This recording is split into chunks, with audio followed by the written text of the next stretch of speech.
Assalamualaikum warahmatullahi wabarakatuh. Saya Raden Basra Miftahul Jannah dari Prodi Manajemen C ingin menjelaskan tentang etika bisnis pasar persaingan sempurna dan pasar bebas. Pasar persaingan sempurna adalah bentuk struktur pasar dengan banyak penjual dan pembeli. Produk homogen, akses informasi sempurna, mudah masuk dan keluar pasar, serta tidak ada pengaruh satu pelaku pasar terhadap harga. Sementara itu, pasar bebas berkaitan dengan minimnya intervensi pemerintah dalam kegiatan ekonomi. Karakteristik pasar ada pasar persaingan sempurna. Yang pertama, banyak penjual dan pembeli, tidak ada entitas yang dapat memengaruhi harga pasar. Yang kedua, produk homogen, produk identik dijual oleh berbagai penjual. Yang ketiga, akses informasi sempurna. Pelaku pasar memiliki akses penuh terhadap informasi. Yang keempat, mobilitas faktor produksi. Faktor produksi dapat bergerak tanpa hambatan. Yang kelima, tidak ada hambatan masuk dan keluar pasar. Produsen dapat masuk atau keluar pasar dengan mudah. Yang keenam, terakhir, tidak ada pengaruh pihak tunggal, tidak ada yang dapat memengaruhi harga atau kondisi pasar. Karakteristik dari pasar bebas, yang pertama, minimnya intervensi pemerintah. Pemerintah campur tangan sejauh diperlukan. Yang kedua, kebebasan ekonomi. Individu dan perusahaan menentukan produksi, harga, dan alokasi sumber daya. Kepemilikan swasta. Mayoritas faktor produksi dimiliki secara privat. Yang terakhir, persaingan yang sehat mendorong persaingan yang sehat, meningkatkan kualitas produk, menurunkan harga, dan meningkatkan efisiensi. Selanjutnya, pasar persaingan sempurna mungkin terjadi dalam sistem pasar bebas. Pemerintah menjaga persaingan tetap sehat dalam pasar bebas, mengatasi potensi masalah seperti monopoli atau praktek tidak adil. Keduanya menciptakan lingkungan ekonomi dinamis, efisien, dan meningkatkan kesejahteraan masyarakat. Pasar persaingan tidak sempurna terjadi ketika beberapa karakteristik pasar persaingan sempurna tidak terpenuhi. Bentuk pasar tidak sempurna melibatkan kekuasaan pasar yang tidak merata di antara penjual atau pembeli. Contoh meliputi monopoli, oligopoli, monopsoni, dan oligosopni. Yang pertama, monopoli itu apa sih? Terjadi ketika satu penjual menguasai seluruh pasar. Penjual memiliki kekuasaan pasar untuk mengendalikan harga dan produksi. Contoh, perusahaan utilitas di beberapa wilayah. Yang kedua, oligopoli. Apa sih oligopoli? Itu terjadi ketika pasar dikuasai oleh sejumlah kecil penjual besar. Gimana tuh? Jadi pasar tuh dikuasai sama banyak penjual yang besar, tapi jumlahnya kecil gitu. Gimana ya? Yang nguasain tuh dikit, tapi penjualnya tuh besar gitu. Persaingan ada, tetapi potensi kolusi antara perusahaan besar. Contoh, industri otomotif dengan beberapa perusahaan besar. Yang ketiga, ada monopsoni. Terjadi ketika hanya ada satu pembeli dominan untuk suatu produk atau sumber daya. Pembeli memiliki kekuatan pasar untuk memengaruhi harga pembelian. contoh pemerintah dalam pembelian senjata.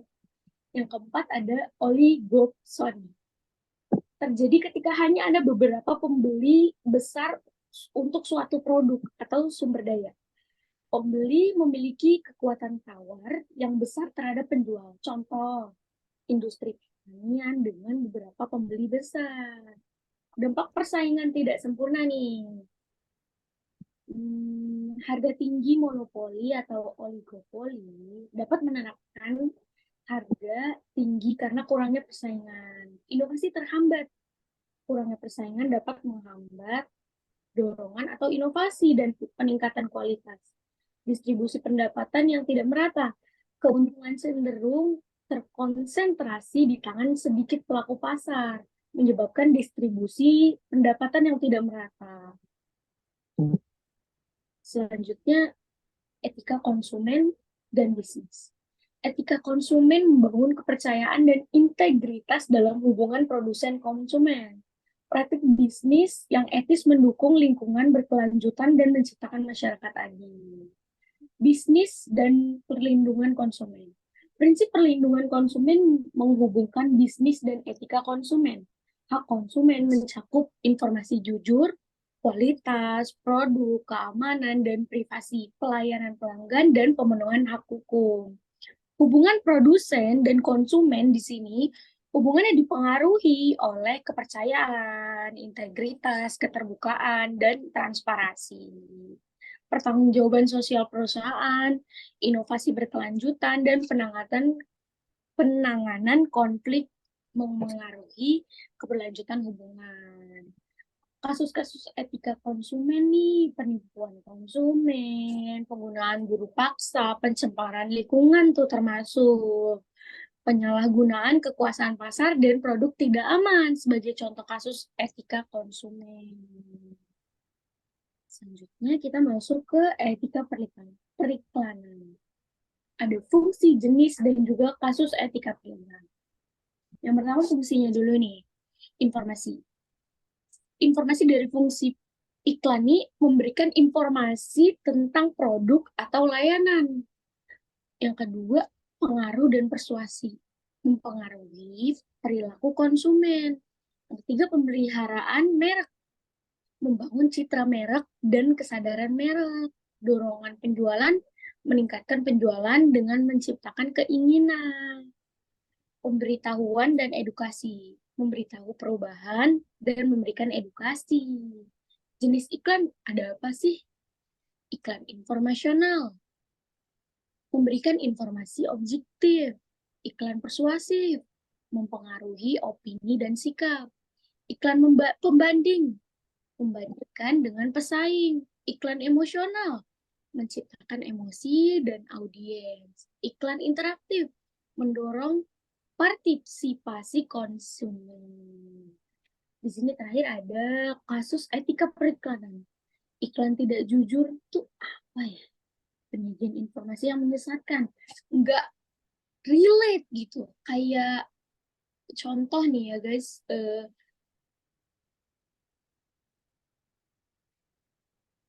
kayak dia tuh melebih-lebihkan iklan tersebut, padahal nggak aslinya gitu. Selanjutnya ada eksploitasi emosional, memanfaatkan emosi konsumen. Kayak dia tuh jadi apa ya, kompor gitu bahasanya. Dia tuh bikin orang-orang tuh marah sama produk tersebut atau jadi nggak suka gitu. Diskriminasi dan stereotip. Apa sih ini?